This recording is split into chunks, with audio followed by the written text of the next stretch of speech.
আমাদের এখানে প্রায় 18 ঘন্টা ধরে আমরা অবস্থান বিক্ষোভ করছি।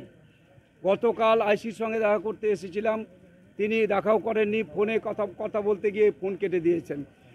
এবং রাত্রিবেলা তিনি এখানে এসেছেন, আসার পরে শুধু সাংসদকে ডাকছেন, কিন্তু এখানে যারা ওই সমস্ত যে গরিব মানুষ যাদেরকে মিথ্যা মামলায় ফাঁসানো হয়েছে, মিথ্যা মামলায় তাদেরকে জড়ানো হয়েছে, তাদেরকে ধরে ধরে অ্যারেস্ট করা হয়েছে, তাদের সমস্ত পরিবারের লোকেদের সাথে কথা বলার তার কোনো রকম তার সময় হলো না। এই গরিব মানুষদের সঙ্গে কথা না বলে তিনি সাংসদকে ডাকছেন। এবং আমাদের এখানে যেটা আমরা দেখতে পাচ্ছি সেদিনকার ঘটনাতে, এখানে তৃণমূল কংগ্রেসের প্রাক্তন যুবনেতা তিনি এখানে বেল্ট খুলে এখানকার একজন পুলিশ আধিকারিককে তিনি মেরেছেন, পিটিয়েছেন, অথচ তিনি প্রকাশ্য দিবালোকে ঘুরে বেড়াচ্ছেন। তাকে এখনো পর্যন্ত অ্যারেস্ট করা হলো না। আমরা তাই দাবি করছি অবিলম্বে যারা দোষী এবং এই সমস্ত এখানে যে সমস্ত দোষী যারা আছেন তার মধ্যে তৃণমূল কংগ্রেসের যিনি এখানকার প্রাক্তন যুবনেতা তাকে অবিলম্বে অ্যারেস্ট করতে হবে।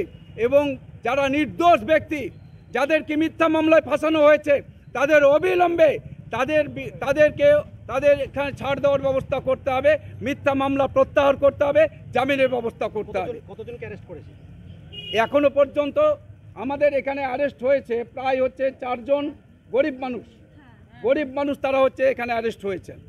এই গরিব মানুষদের 5 জনকে অ্যারেস্ট করেছে। এই 5 জন এদেরকে মিথ্যা মামলায় ফাঁসানোর চেষ্টা করেছে।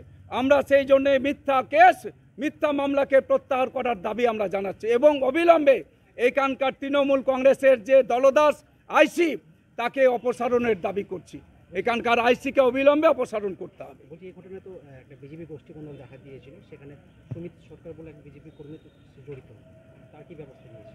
এটাকে বিজেপির গোষ্ঠী কন্দল বলে চালাবার চেষ্টা করছে, এটা পুলিশ চালাবার চেষ্টা করছে, কোনো গোষ্ঠী কন্দল না। তাহলে ওখানে তৃণমূল কংগ্রেসের যিনি প্রাক্তন যুবনেতা বেল্ট খুলে ওখানে মেরেছেন এবং পুলিশের আধিকারিককে মেরেছেন, তাহলে এটা গোষ্ঠী কন্দল কী করে বলা যায়?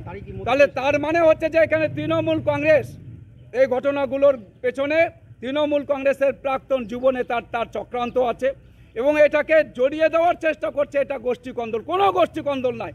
আমরা দাবি করছি যারা দোষী তাদের গ্রেপ্তার করা হোক, নির্দোষদের তাদেরকে যে মিথ্যা মামলা থেকে তাদেরকে বাদ দেওয়া হোক, মিথ্যা মামলা প্রত্যাহার করা হোক।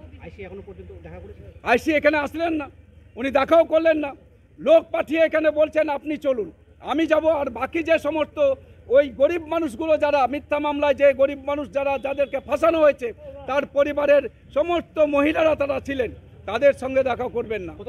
এভাবে চলে আমরা চলবো, আমাদের আন্দোলন চলবে। আমাদের এই গোটা রাত্রি সবাই ছিলেন, এখনও আসবেন। আমাদের এই রৌদ্রের মধ্যে আমাদের এই আন্দোলন চলছে, অবস্থান চলছে। আমাদের অবস্থান চলবে যতক্ষণ পর্যন্ত অ্যারেস্ট না করছেন ওই প্রাক্তন যুবনেতাকে।